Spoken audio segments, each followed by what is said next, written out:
Enteekateeka ya Luwalo lwaffe no neetuukirizwa abantu ba Kabaka nga bayita mu kuwaayo ensimbi ziyambeko mu nzirukanya n'entambuza y'emirimu mu Bwakabaka. Eno okuva edda n'edda ezeetuukirizibwa okutuusa kati era eggombolola ez'enjawulo okuva mu masaza ga Buganda zireeta ensimbi buli ssabbiiti okuwagira emirimu egikolebwa mu Bwakabaka.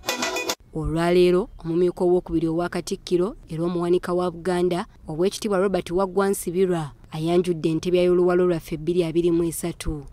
Abantu ba Buganda bakiika embuga n'Oluwalo lwa Kawumbi Kamu mu bukadde 5,600 emitwalo 7,900 ne ssente 9,600.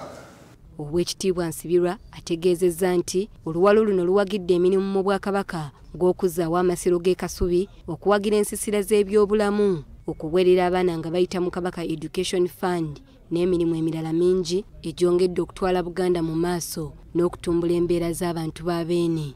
Obukadde 1,3 Nekitundu zawagira ebyobulamu mu Buganda era mwalimu okuteekateeka ensazo by'obulamu mu masaza 4, obukadde 98 okuva ku Luwalo bwateekebwa mu nsawo ya Ssaabasajja eya Kabaka Education Fund eyamba ewagira okulaba ng'abaana ba Buganda basoma. Essaza eryasinga omwaka oguwedde lyali ly'Ekyaddondo nga lyakiika embuga ne miliyoni 346 n'emitwalo 44,800. Lino lyaddirirwa Buddu ne miliyoni 22 n'emitwalo 91,903.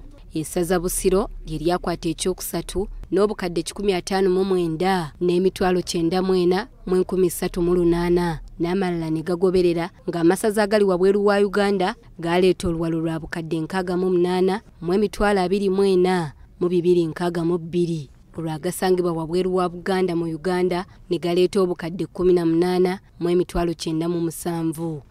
Oweekitiibwa Robert Waggwa Nsibirwa wano yeebazizza buli muntu yenna afuddeyo okuwagira enteekateeka eno n'obunyiikivu bw'abaami ba Kabaka ku mitendera gyonna okuva ku baminisita okutuuka ku baami ku byalo. Olaba nti abantu ba Buganda abali mu Uganda, abali mu Buganda n'abali mu nsi yonna ensonga eno beeyongedde ogyenyigiramu mwaka ku mwaka era tubeebaza nnyo.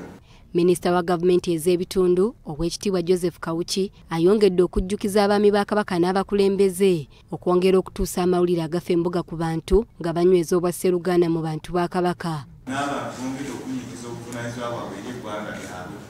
Olwegero twalina nnyo enkola eyanfuniramu buwanga buli omu anoonya nti Buganda ekoledde ki, naye kati buli muntu atandise okuyaayana nga yeebuuza nti Buganda gikoledde ki, kigasseeko ttafaali ki. Era abantu bayita mu Luwalo lwaffe okulaba nti Buganda abakulu bakulu bayagala nti amasiro gaggwe ng'aleeta Oluwalo. Abaami ba Ssaabasajja ab'amasaza kw'ossa n'abaami b'eggombolola bagamba nti enkola ya Luwalo lwaffe lutindo olwongedde okubayunga ku bantu ba Ssaabasajja era beeyamye okwongera okunnyikiza enteekateeka z'abeene mu bantu be. Kituyambye nnyo n'okumanya omuntu asembera ddala n'embeera gy'ayitamu n'abagala okubeera era twonna tubasangeeyo. Abatali Baganda, Abasaami, Abadaama, Abateeso, Abasaami ab'e Kenya kati batandise okukwatagana naffe. Tusuubira nti bajja kubeerawo ssente eziva mu kutunda satifikeeti eziva nga kinoomu. Tugezaako okulaba nti tukola emikago n'ebibiina eby'enjawulo mu kitundu. Oluwalo lw'omwaka 2024 lwakutongozebwa omwezi ogujja ng'ennaku z'omwezi 27. Doreen Nakajiri, BBS Telefina, ageesigika.